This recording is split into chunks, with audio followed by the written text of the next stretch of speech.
British prosecutors said they will charge 2 former top executives of News Corp's UK newspaper unit and others with crimes as part of a bribery probe, expanding their criminal prosecution to include journalists at the company's tablet, The Sun.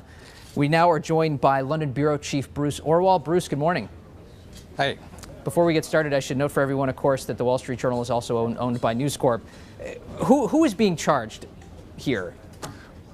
Well, this is, of course, an extension of the long-running police investigation into alleged illegal reporting tactics at the company's UK tabloids. So last year, you had the two